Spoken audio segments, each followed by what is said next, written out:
Welcome, designers. My name is Marissa McKinney from Logistis, and I am here today to talk about better bookkeeping for interior design. Just to give you a little background about where I'm coming from, I started working with my first interior design company in 2013, and they stressed to me the struggles that interior designers encounter to find an accounting professional that knew their particular industry. As a result, I quickly learned the business, and since then, people come to me from all over the United States asking for advice. The one thing that I want to stress to designers, and what I see is the most important thing from an accounting standpoint, is that it's all about their workflow process. And I am here today to share that process with you. So, let's get started. Today, we will talk about the following: getting started with QuickBooks and Ivy, the general steps that all designers should be following to ensure the best workflow process, how to make the most of your Ivy and QuickBooks Online Integration, sales tax tracking in Ivy and in QuickBooks, and keeping it simple while keeping in touch with your bookkeeper. Getting started. It is so important to work with a bookkeeper who knows your specific industry. A lot of people come to me and tell me that they have gone through 5 bookkeepers in the last year, people who were recommended accounting professionals but didn't necessarily know interior design. And if you don't know this specific industry, you're really not qualified to do their accounting. Choose a bookkeeper who has experience with the softwares that you're using. Choose a bookkeeper that has the specific industry knowledge and can help you get set up and help you with your day-to-day. And doing all of this will minimize your future headache and also minimize your vulnerability to potential audits. Once you land that big job, once you start hiring staff, you really want to make sure that all of your systems are ready and set up to go. Just really set up a test account and play with it. Make sure all of your mapping is good. Make sure everything's translating from Ivy over to QuickBooks seamlessly. Figure out any quirks so that when you do start really rolling, you don't feel overwhelmed. You already know this. You already know the process. You have this down, and you can just move on with a clean, clear, concise view as to how to move forward with your interior design business as a whole. One of the major things that I want to talk about today in the processes is that you really need to make sure that you're getting paid before you order, or at least getting signed approval. We'll go into more details about all of this stuff in just a minute, but I just want to make sure that that point is stressed when we're talking about account setup. So let's continue. So what's the point of the process? The point of the process is to ensure that all invoices are final, they're closed, sealed, those items are approved or have been paid for, and they're posting and tracking to the financial statements accurately and timely. The purpose of creating purchase orders and posting payments on purchase orders is to help assess an accurate liability of your company at any given point in time. Also, closing those purchase orders by posting the payments helps to manage what has been paid and what needs to be paid, and pulling accurate project tracking reports, etc. So you may have $100,000 in the bank. Of that money, how much is actually yours to spend? How much is the client's to spend? Perhaps you received a $100,000 check from the client, and of that amount, you are required to pay out $80,000. So really, even though your bank balance is $100,000, your actual cash balance is really only $20,000. And you really want to be able to know what those amounts are at any given point in time for obvious reasons. And you may have one job and it may not feel like you need to be tracking this, but you get 2 jobs at once and it gets complicated fast. So just make sure that you're following the steps. You'll always have financial and accurate data to assess your company's financial standing at any given point in time. If we're using this screen grab as an example, this is a report you could pull in QuickBooks. You could also have this automatically sent to you on a certain day of the week or a certain day of the month or whatever schedule you want to set up. And then you can have these reports auto-generated and sent to you to always have accurate and timely information of your liability. So for example, this company's open purchase order detail report says that it has $959 in open liability. So that means that these are the amounts that have not been paid to vendors. So going back to the example of $100,000, if you only have $100,000 in the bank and you have $959 in liability from your open purchase order detail report, then it looks like you're in pretty good standing because you really only owe about $1,000, which means you have $99,000 left in the bank. So these reports are really great. That's another great thing about the integration between Ivy and QuickBooks is that you can get tons and tons of reports in QuickBooks. You can get them customized. You can get really good information readily available at your fingertips whenever you want it, as long as you follow the steps and you do your part to ensure that the information coming over to QuickBooks is accurate. So that kind of sums up the point of the process. We'll go into the details of the actual process in just a minute. Let's just talk about the mapping and the test account. So this is my general overview of how I like things mapped. I set these accounts up both on the Ivy side and the QuickBooks side. You really kind of need to know your chart of accounts in QuickBooks in order to get this information set up accurately. So you really want to probably solicit some help at this current point in time for getting set up accurately. Ivy has their defaults, which are great, and they work just fine, and you could set them up. But you really want to especially get your payable bank account, your payable credit card account, perhaps your undeposited funds set up. Those are the main ones. The other ones have to do with tax categories. So in California, labor, repairs, and install is non-taxable. So you want to set up those particular accounts so that you can file your sales tax accurately. Again, they have tons of webinars on how to get set up in QuickBooks. So if you are going to try and attempt to do this yourself, really make sure you utilize those webinars and access that information before you get started. The last part in the getting started process is, like I said before, I just want to really stress that it's so important to receive payment on proposal and get paid, or at the very least, get written authorization from your client, or digital authorization if you're using Ivy. Obviously, you can get that approved, which is what these screen grabs are showing you. So you can submit it two ways. You can submit the proposal for approval only, or you could submit the proposal to allow payments on that proposal be sent through Ivy. Either way, for liability on your part, if you're just getting started as an interior designer, I really can't stress how important it is to just get this written or digital approval, or preferably payment on proposal before you do the ordering. I know some people that do it backwards and some people that have had really awful, terrible experiences by doing this. And it's all okay until you have that experience. Like you are designing for your friends, or you are designing for people you think have a lot of money.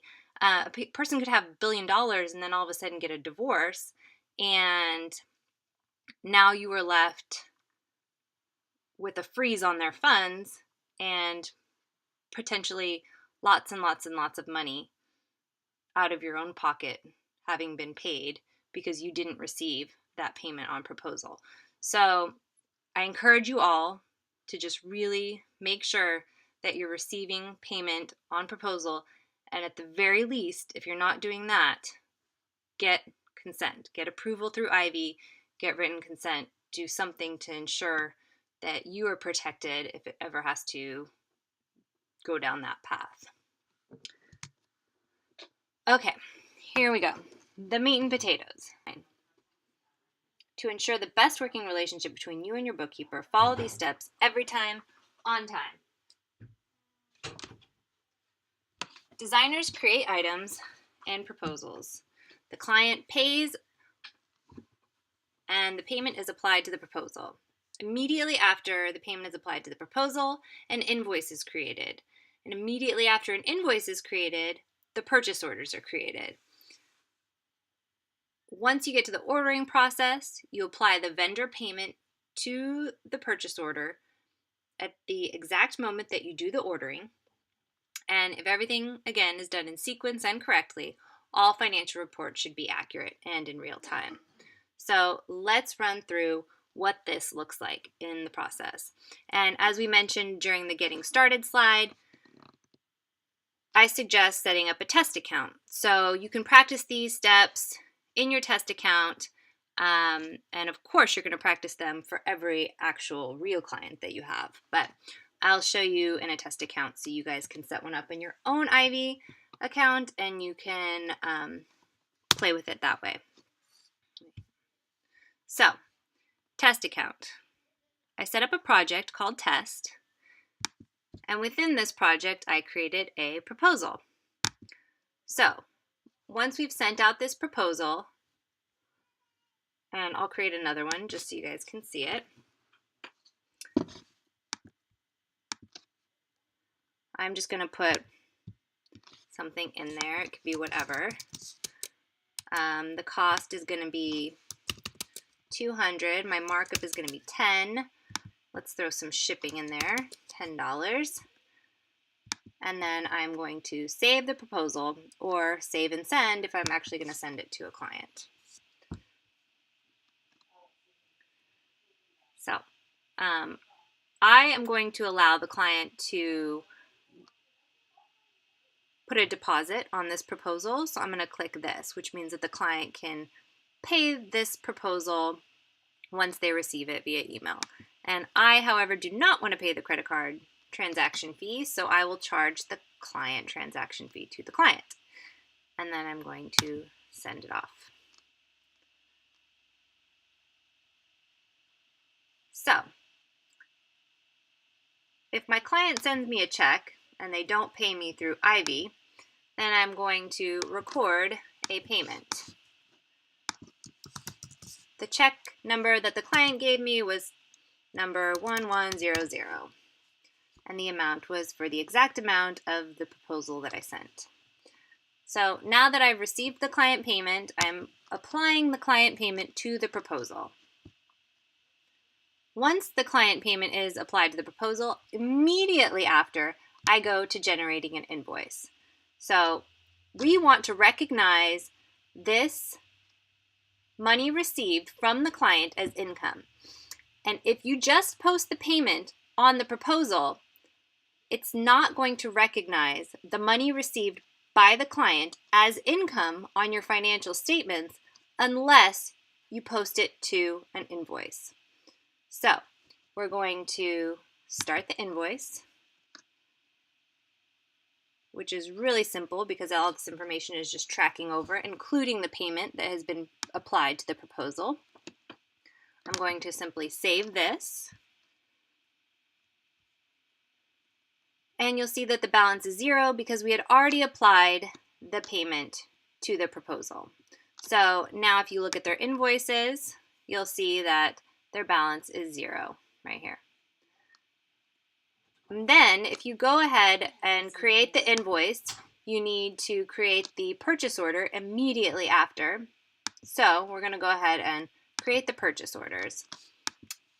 This item did not have a vendor attached to it because it was just a random accessory item that I pulled from my default account. But let's just say it's Rebecca Atwood. And now we have a purchase order for that. So now I am able to ascertain my liability, the amount that I owe on the payment received from the client. So the payment I received from the client was for $250.90. Of that amount, $200 was the purchase cost for the item, which is what I need to still pay out at the vendor. And then the sales tax liability was $20.90. So if I go over to my financial statements, I can see that, let's just do the date that I created. You'll see this item, plus I think another one, making my total income for the money received $241. Let's see, I think this is it. Okay, $220 and $10. $220 and $10. So my financial reports are now accurate. The money I received is now being tracked over to QuickBooks so I can pull financial reports to ascertain my actual income received. Now, if I want to check my liabilities associated with the amount of money that I have in my bank, I can simply pull a open purchase order report and view those liabilities. So for this Rebecca Atwood item that I entered, I owe $200 to the vendor. Once I post the payment,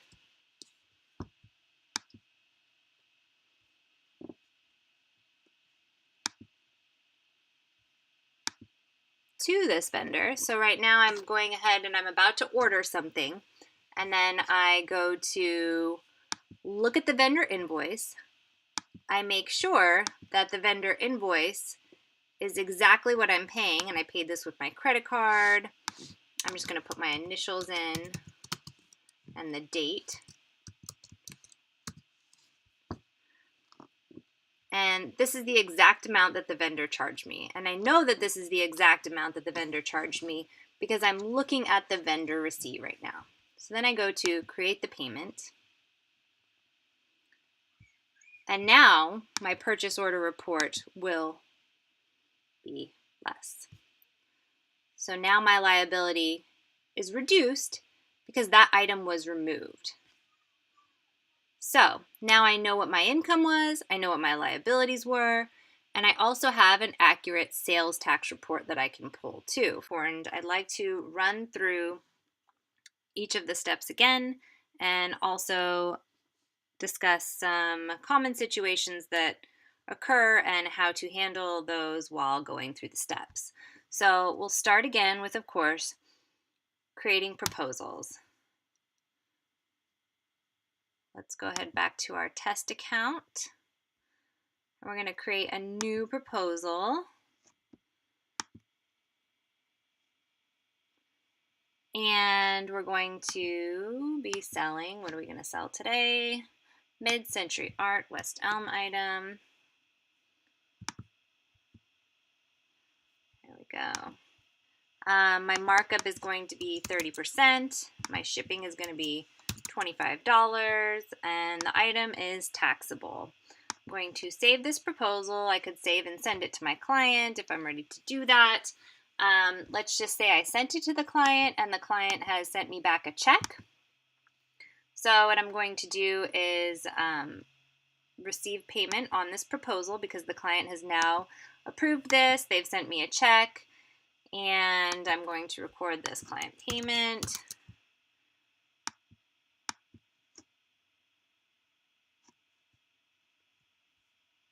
And then, of course, once I record the client payment, immediately after, I'm going to generate the invoice.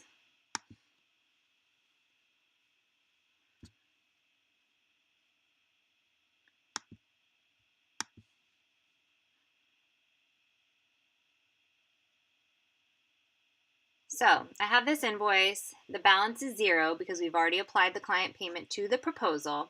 And of course, immediately after I generate this invoice, I'm going to generate the purchase orders to offset any liability associated with the money I received from the client. So when I'm creating the purchase order, I want to bring the shipping that I entered from the item into the purchase order. So I'm going to include the shipping. And now I have this purchase order right here that I've created for the mid-century art table. And I have $25 in shipping. So now the money that I've received from the client is included on my financial statements as income. And I can also pull a report, a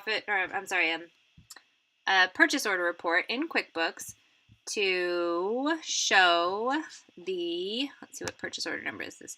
This is purchase order 11. So now here it is. It's right here.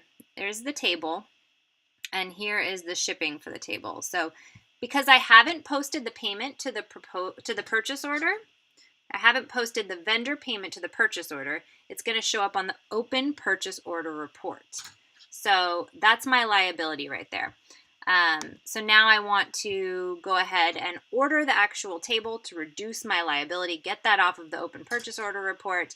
And so I'm going to go ahead and say I'm going to order this online. I'm going to go to the West Elm site and I'm going to make the purchase online.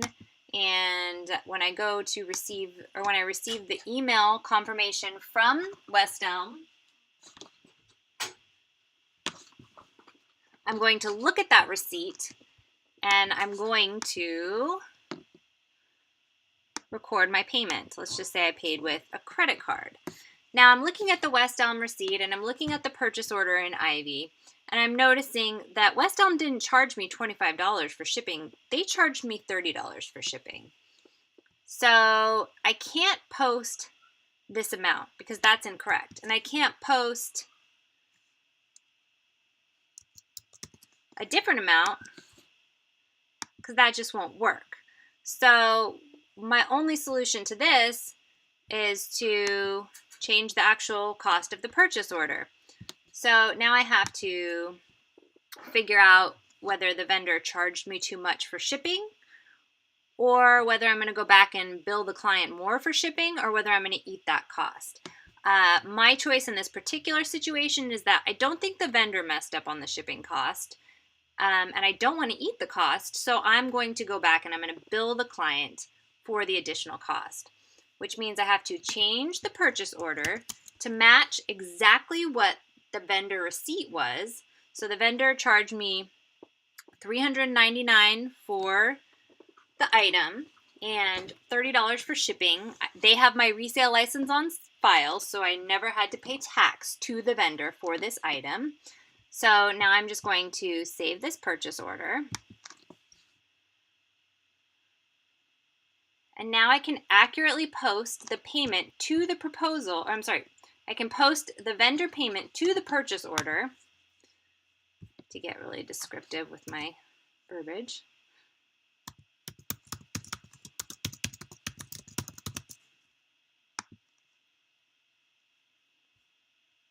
And posting the payment,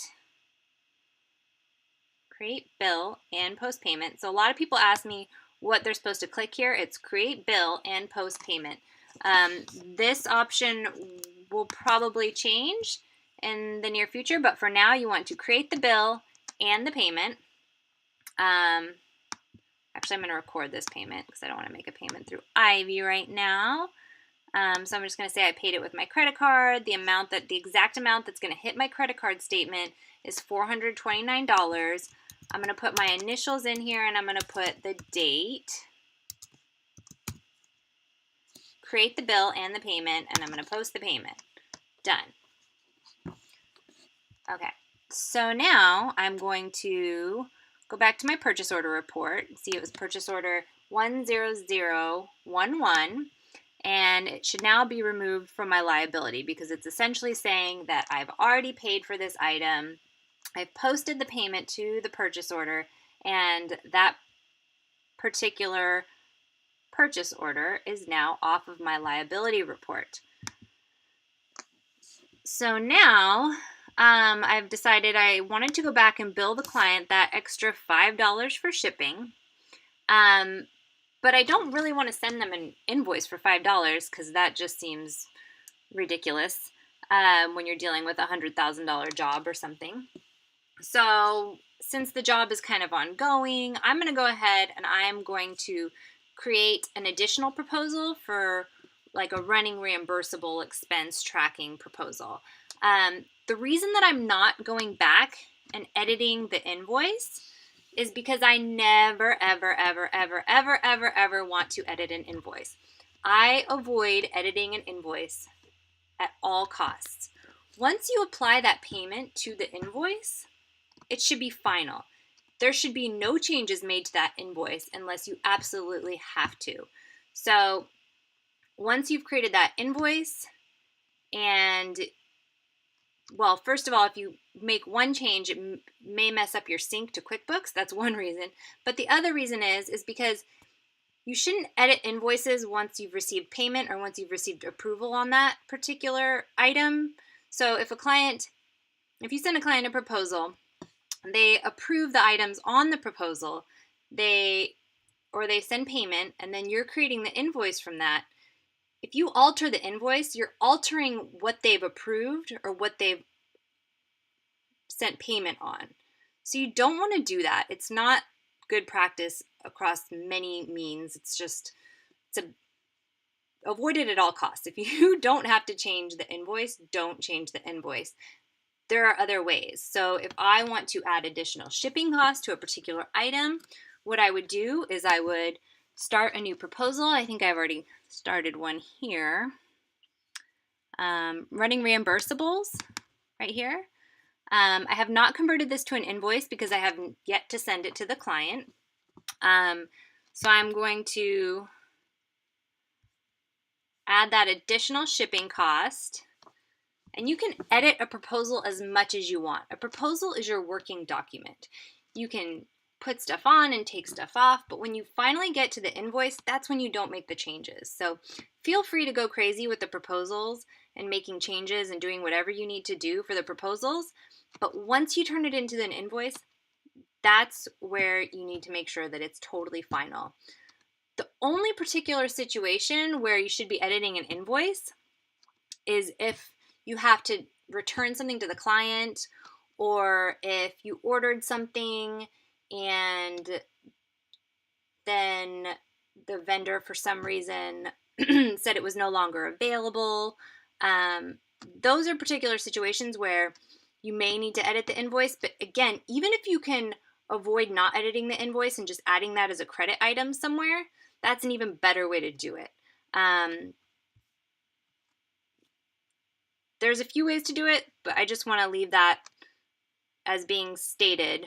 Do not change an invoice if you don't have to. Change a proposal as much as you want. Don't change an invoice if you can't avoid it. So, adding the shipping cost, what I would do is I would add an item. So it looks like we already had to bill like some additional shipping for the rug. Now I have to bill additional shipping for the item we just created, the art table. So I'm going to add that over here. It drags over. Come on, there we go. And then I'm going to do the same thing I did here, which is just additional shipping.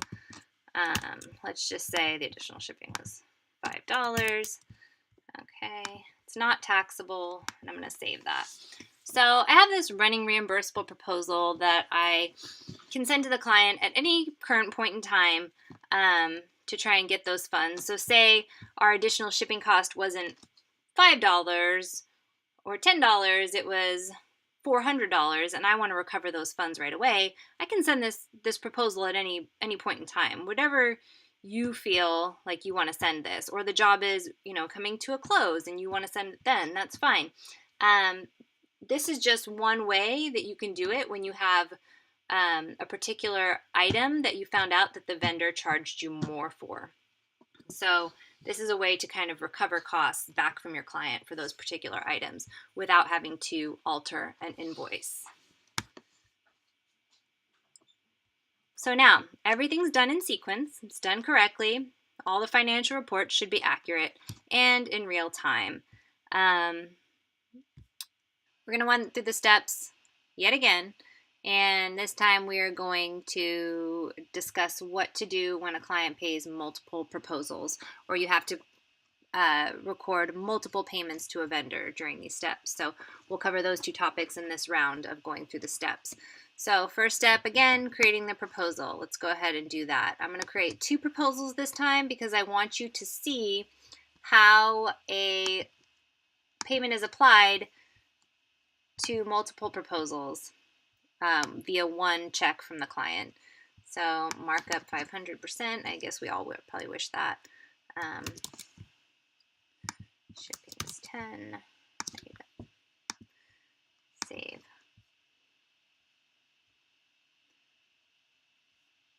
Okay, so let's just say we have 2 open proposals from this client, and we want to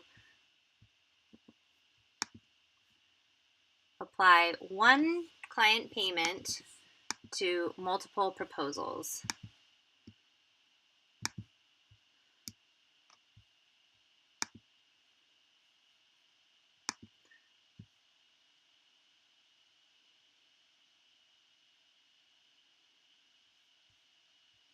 So unfortunately, if a client sends you a check for 2 different proposals on one check, you can't record the full payment, so it's not going to pull through over to QuickBooks in the matching section. So what you have to do in order to have a little bit of a workaround is you could put split into the reference box. So let's just see client paid with check number 1005.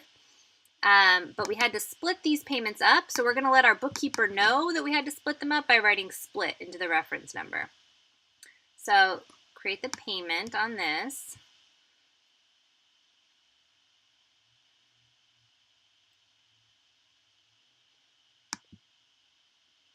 And then we're going to create the payment on the other proposal.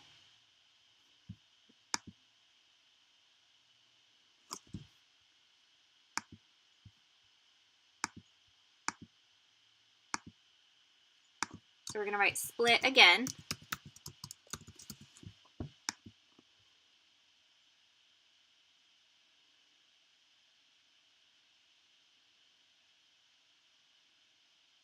And so this way, when your bookkeeper goes in to look for that payment, they're looking for a particular amount, but the amount of $219.37 isn't going to show up. It's going to show up as a split.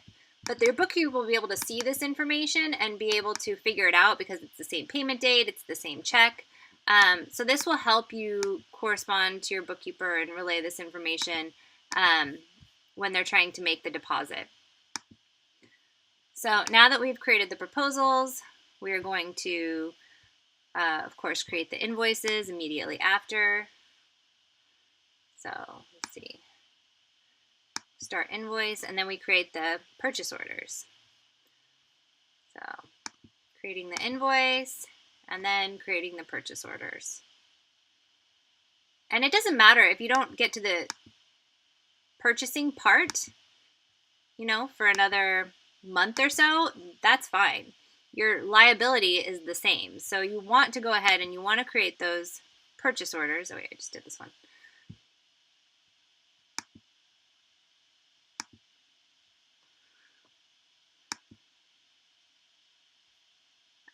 You want to go ahead and create those purchase orders as soon as you create the invoice, whether or not you're ready to order.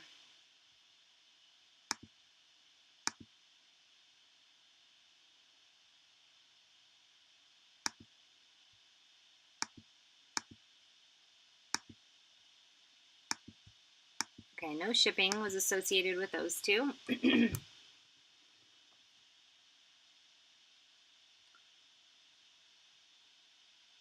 So now we have purchase orders for all of the invoices that we have created. So we've discussed how to apply a client payment for multiple proposals by entering split into the reference number. Let's go ahead and talk about how to do that with purchase orders. So say you ordered something from Rejuvenation. Well, let's make something more. Let's say you ordered something from Zuo, and you were only going to do a partial payment, a deposit. So you could make a payment, you could record a payment. Say you're paying with your credit card, you could write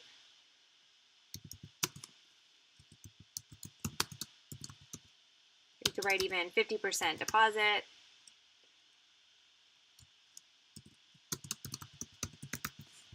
And then you could do like 55 if that was your initial deposit.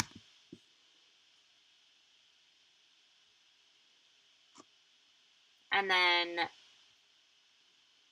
you would now still owe that. So you'd still see that on your open purchase order report that your balance is $54. And then you've made a partial payment for the rest. We're going to take a break from the steps, although we will come back to them. But for now, I want to discuss how to make the most of your IV and QuickBooks Online Integration. As we discussed, interior design is one of the most complex accounting systems across any industry. It's crazy to think that a huge warehouse and a corporation might have a less complex accounting system than an individual interior designer. And that's just because you guys deal with so many different vendors, so many different sales tax situations. I mean, in California, there's a whole individual publication devoted just for interior designers. And I'm sure every other state has their own set of complications as well when dealing with interior design. You guys deal with different types of billing. You have hourly and you have fixed rates and you have retainers. And I mean, there's just so much to it. So as we mentioned before, it's really important to choose a tax professional that knows interior design, but you also have to understand that with the integration of Ivy and QuickBooks, there is going to be some things that we have to use workarounds in order to make the integration work seamlessly.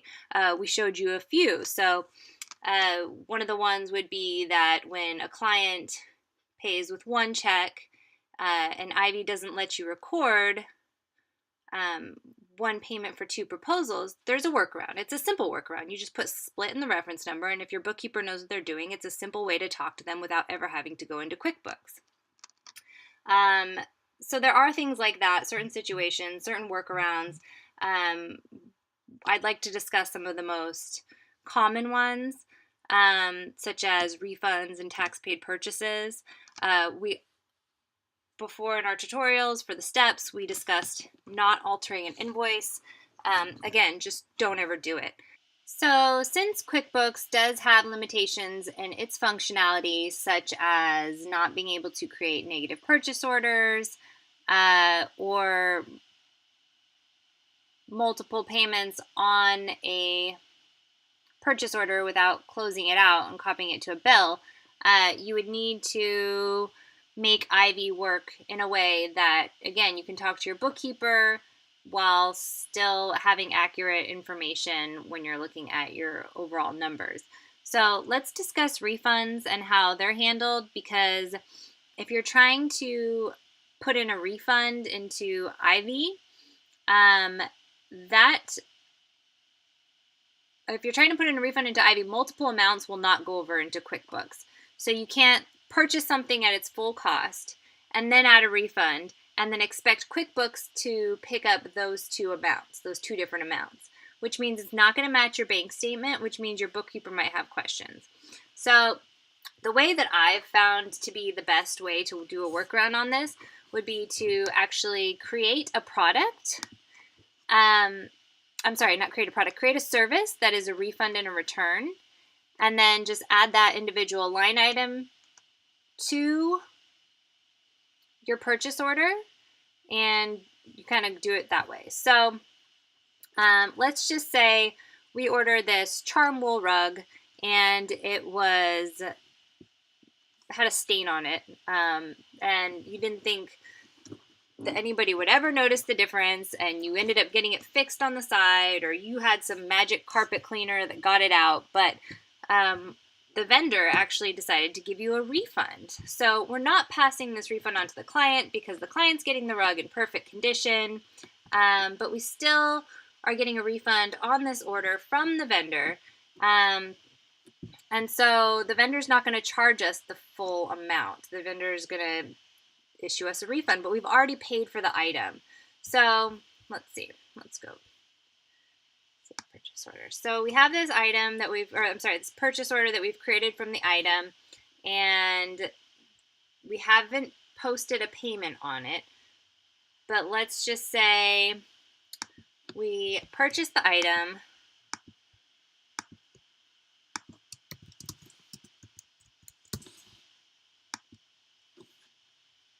And then the vendor wanted to give us a refund for this item. What do?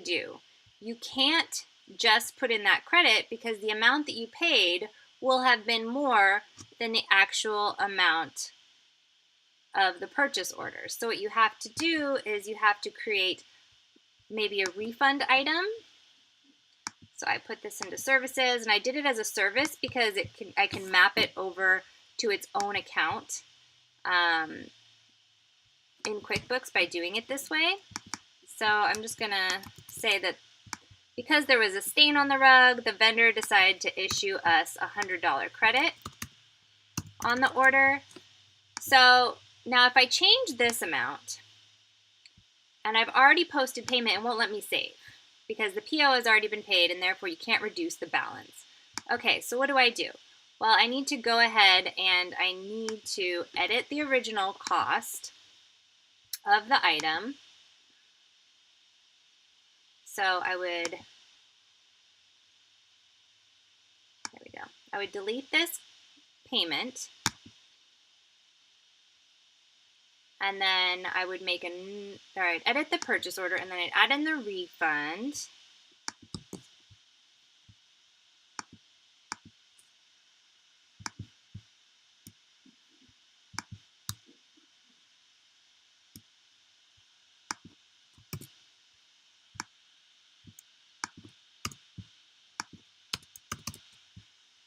I'm not going to get tax on that because it was just a straight refund, and plus I didn't pay it on the first place.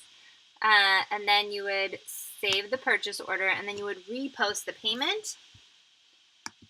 But you see the problem now is that the vendor has already charged your card. West Elm has already charged your card for the original cost of $1,948. So by deleting that payment and reposting it to this amount, $1,848, it's not going to translate over to QuickBooks with the exact amounts matching. So our workaround for that is to just simply make the payment for the amount with the difference. You could put refund in the reference number. You could put your initials and the date, and then create the payment. So these are just kind of like leaving your bookkeeper a little memo. The other thing that I would do to help track this stuff is to add it to a Google spreadsheet and just put in this information. So the date of the original purchase was on 5/2/18. The date of the refund was on 5/3/18. The purchase order was this. The vendor was. The total exact receipt amount. So the original amount was $19.48, and the amount of the refund was $100. And then this will just leave a note for your bookkeeper. You could also add in something into the memo box about this. So you could say,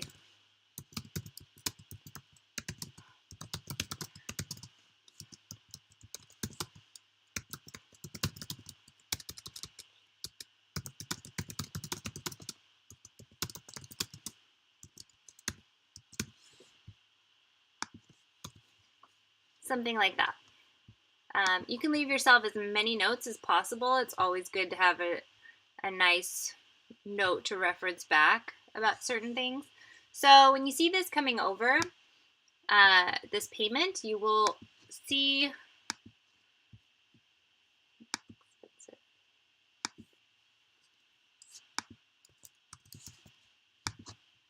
and so you'll see this payment pulling through as the $18.48, the final amount. You won't see that there was a payment posted for a particular amount and then a credit was applied. So when a bookkeeper is looking at your bank statement and they see $1,948 coming through on the bank statement, and then the $18.48 is not going to match up. Sometimes it's pretty obvious as to what happened because they'll see that $100 credit and they'll be able to figure it out. But sometimes if there's a lot of stuff like this going on, it may be a little more difficult to spot. And also if the refund occurred in a different month, it's going to be really difficult to spot. So do you and your bookkeeper a favor, put in a memo like this, and then just to try and minimize the amount of correspondence or confusion, you can also do like a Google spreadsheet of something like this. Another good reason to do this Google spreadsheet is because you also want to be reminded of a refund. So say the vendor said they were going to give you a refund of $100, and you got an email confirmation from West Elm saying, yeah, we'll send you a $100, gift certificate or whatever the case may be, or a credit, or whatever it may be. And then what if they just forget to give you the refund?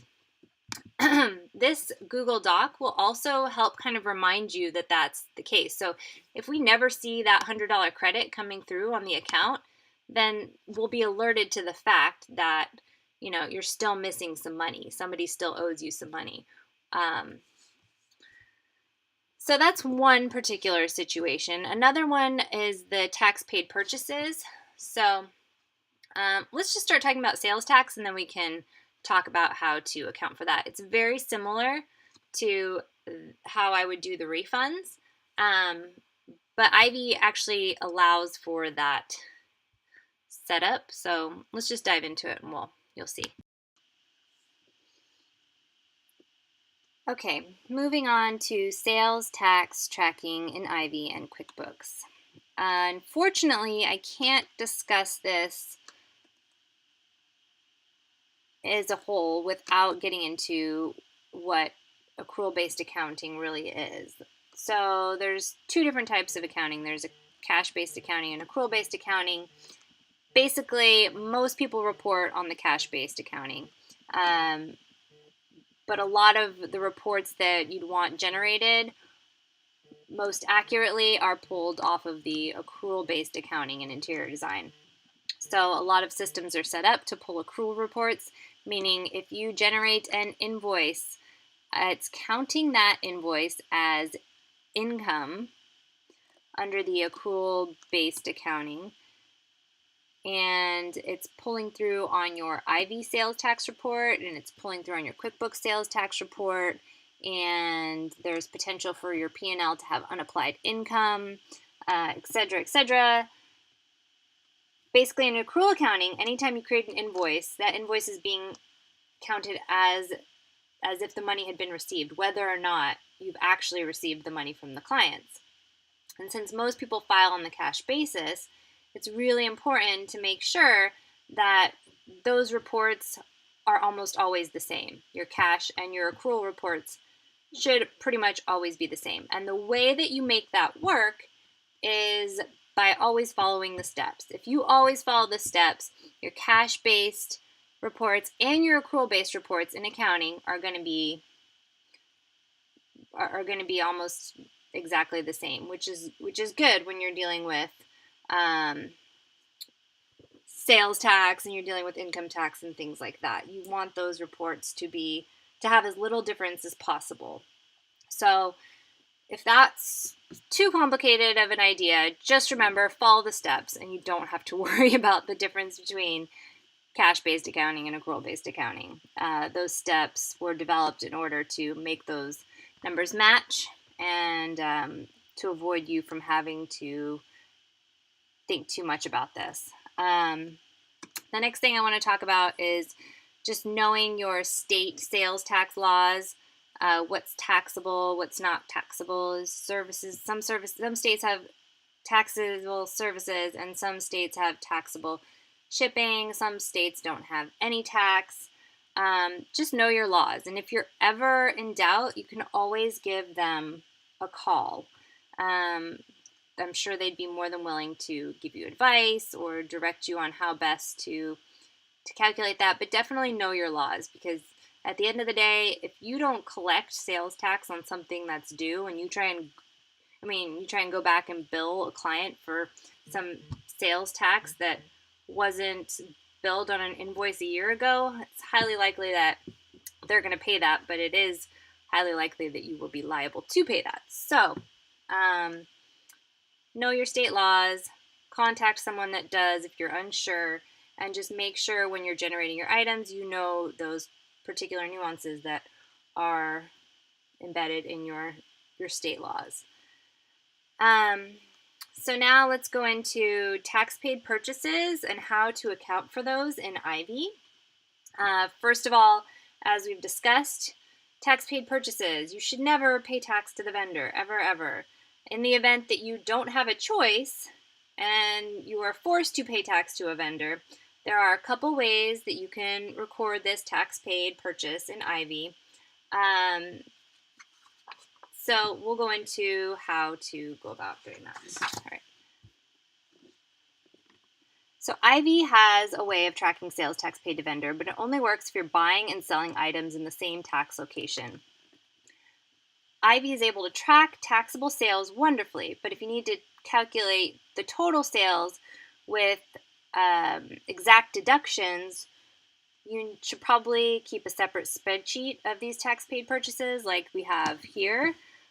So we have a lot of our designers on top of the refunds that they record, also to always be sure to record any tax paid purchases so that nothing gets missed and that we're always triple checking that there's no double sales tax paid, right? You don't want to pay sales tax to a vendor and then have to pay it back to the state because it wasn't added as a deduction on your reports because something was missed.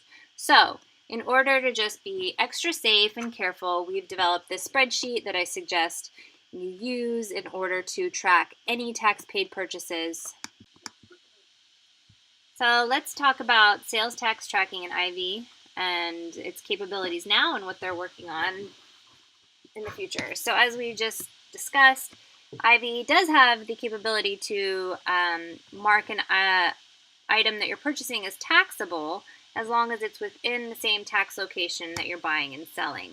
So if we open up, let's just open up this order right here.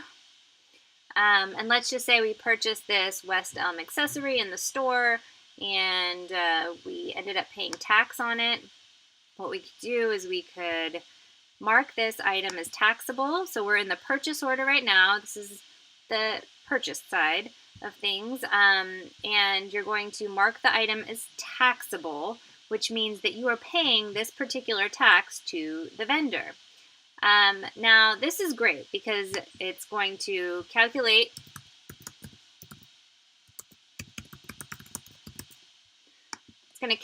the taxes that you paid, so you can just simply post the payment on the purchase order.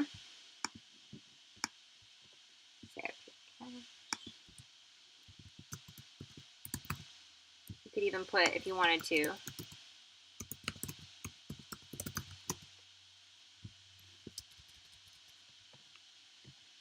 and then you could post create payment.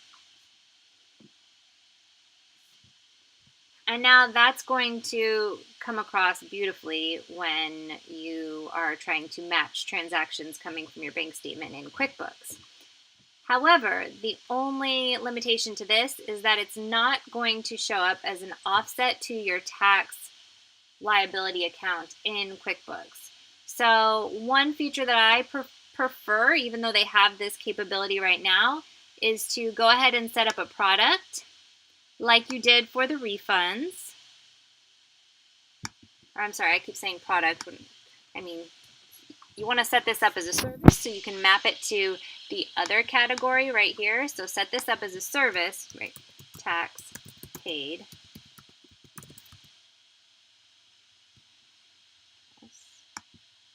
And then you want to save it. And then if you're going to, and we'll just pull up another purchase order and do this again a different way. So if you want to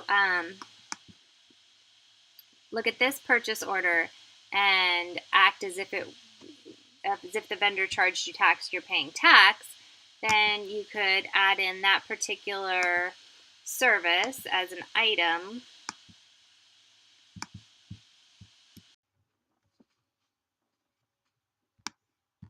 So when you're entering this tax paid purchase as an additional line item, let's just say the tax was 9 point.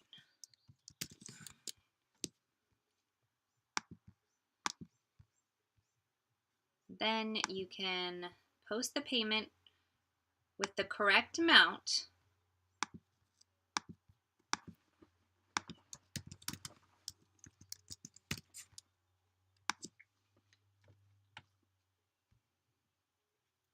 And now this amount is the exact amount that's pulling through on your credit card statement. And you're going to record this. We're in Q2 now, aren't we?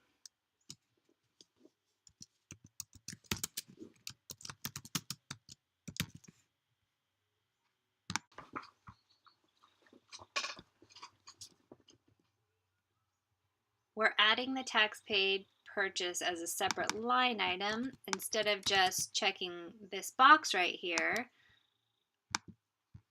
And we're doing this so on our profit and loss report,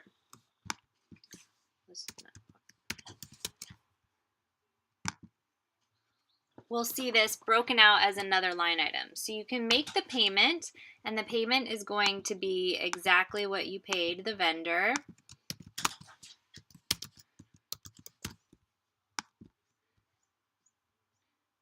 You can add the purchase order. You can add the purchase order details to here. I'm not going to go ahead and add all those details right now.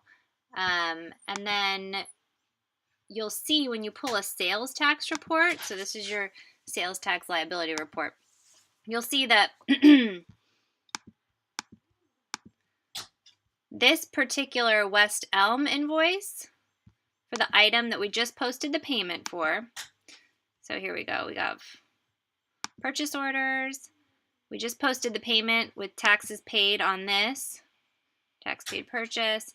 It's linked to this invoice, 10005. You'll see that pulling through on the sales tax liability report. So that's the amount that we're charging to the client. The full sales tax. There's no offset for the amount of taxes you actually paid to the vendor.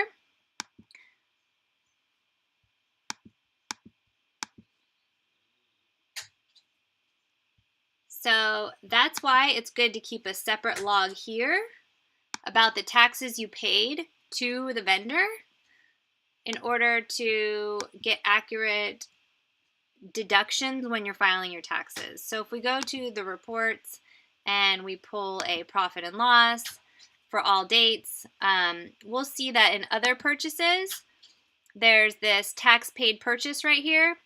And so by adding that separate line item as we just did in the purchase orders, we're able to see this amount broken out on the profit and loss statement, which you wouldn't necessarily see if you were to just check the taxable box. So if you were to just check this taxable box, you wouldn't necessarily see it on the QuickBooks side of the profit and loss. So that's why I like adding the additional line item as a tax paid purchase instead of just using this.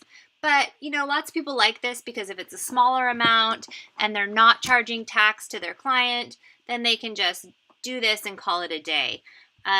Me being more detailed oriented and somewhat OCD about these things, I prefer this way of just tracking it as a different line item so that I could see it clearly broken out under the other cost of goods sold account on your profit and loss statement.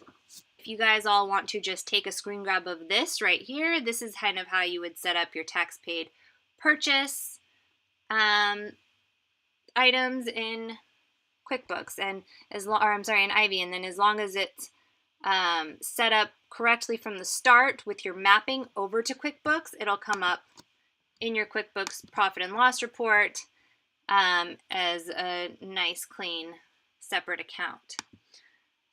So the other exciting thing that Ivy's working on is, like I said, right now you can only check this little box for the item to mark as vendor paid tax. But in the near future, you'll be able to choose the different options for the taxes paid, which is going to be coming out really soon, and it's going to be a great tool for everybody and make it a little bit easier. And, you know, Ivy's getting better every day. Their development team keeps working on things, and I just think that Ivy is the way of the future, and it's very exciting to see all of their technologies coming out. So we just kind of went over this report. So basically the sales tax liability report in QuickBooks. Let's go to this side. Saved. This is the sales tax liability report in QuickBooks, and it's going to have accurate information if you follow the steps. So just make sure that you follow the steps every time, and your sales tax reports are going to be accurate. Your profit and loss reports are going to be accurate. Everything's going to translate beautifully. Just get set up from the start, get to a good place, and keep in touch with your bookkeeper. That's the last topic that I want to bring up. So we've developed a plan where you have weekly calls with your bookkeeper, and we feel that that works really well. So you have a dedicated bookkeeper, and any questions that any of our Ivy clients have every week about those little obscure transactions that don't fit inside the quote-unquote steps that we've just discussed, you know, we can always discuss how to address that in these weekly calls. Or we can train your staff in order to help them be better about understanding liabilities and posting payments on purchase orders, and whatever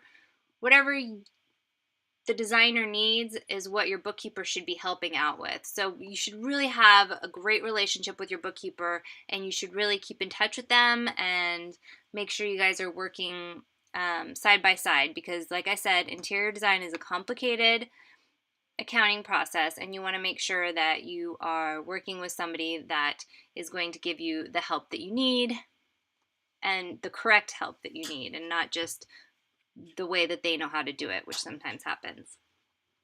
And then you can work with your bookkeeper to just be like, hey, I need this report because I'm feeling like this area of my business is lacking. And then your bookkeeper can send you those reports, or you can send automatic weekly, sales tax liability reports in order to get an accurate sales tax balance at any given point in time. So, again, you're talking about all that money in your bank. What's actually yours? Those are important things to know. And when your business grows, those numbers become a little bit less clear unless you're working closely with your bookkeeper to understand those reports and get those numbers. Thank you for attending the webinar.